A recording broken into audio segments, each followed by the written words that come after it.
n'omulambo ne bagusuula mu kidiba.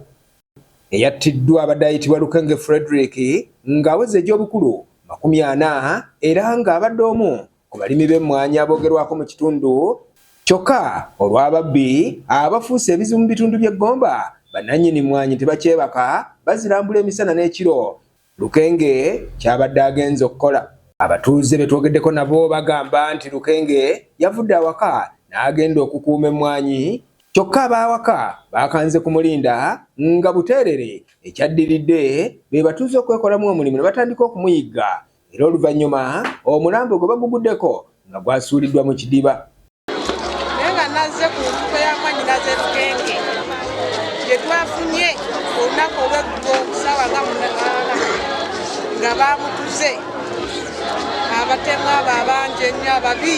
Tasagenda nayo nekola ki negwawo gamba ati ono afudde naye ng'ekyo yasuze ayogera bannange temuleeta wano nsasage muleke tuziike muganda waffe bulungi muleke tumuziike bulungi ye tubadde tulungi kati batugamba nti afiidde mu katebe kale nakyo tukimumi kikitukubye kale nakyo entiisa olw'okubanga ekati emitima kikinyisa Date eri ku kitundu olubude wabajjako atuggyeko bano abatemu abazimu abatuuka otuga abantu ne batuuka basuula mu mazzi ne babasibako amayinja ne batta abantu abatalina musango abatavuma muntu. N'olabira ddala ng'ekintu ekyo kiragire ddala nti oba twayigiddwa batujju ekyo nakyo tukimanye oba bantu bamu ate abantu abakola ebyamulwa. Abakulembeze b'e Bulwadda wano we basinzidde ne basaba gavumenti okuvaayo ebayambe ku bubbi bw'emmwanyi obukudde ejjembe mu Gomba. Yetaliiko mbeera yonna nti oba yattemu oba yaki naye tuteeberezebwa okuba nga yanywedde yeesiiridde obugonja obungi. Tulina okunyolwa kw'amaanyi lwamutuuze munnaffe yatuvudde ku maaso. Omugenzi ono Lukenge Frederick abadde talina lutalo lwonna nti oba lwa bibanja oba lwaki.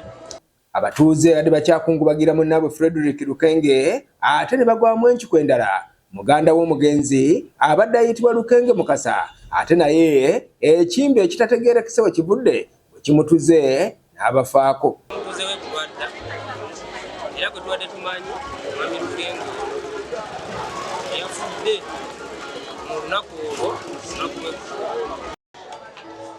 Abadde ennaku zino zonna akuuma emmwanyi ze olw'ababbi abali mu kitundu abangi ababba emmwanyi. Naye kiro ekyakeesezza eggulo, kiro ekyakeesezza ebbalaza bantuuseeko ssaawa 5 ne baŋŋamba nti bamunoonya tebamulaba. Twagenza okutuuka mu nnimiro. Abatuuze bateebereza nti Mukasa amagengere ge yabadde yeesira ekiro kyonna ge gamuviiriddeko okukkirira ezzira kumwa.